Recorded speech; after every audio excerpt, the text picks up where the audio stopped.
Jikalau ada orang apa ni? Orang ingin buat ibadah korban menggunakan wang sumber daripada duit dividen seperti ASB.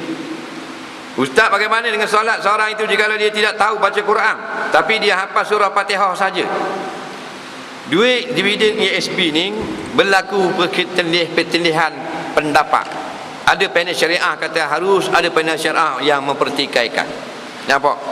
Jadi di segi waraknya kita tidak menggunakannya.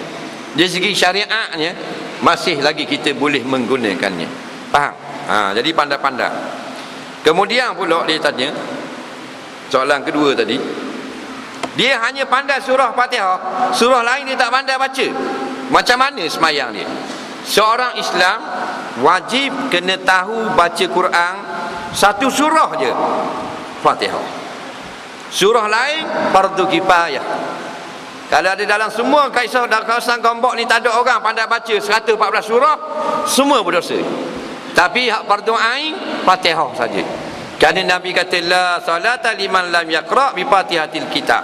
Tidak jadi semayang orang yang tidak membaca surah Fatihah. Batu surah Fatihah semua orang kena boleh baca.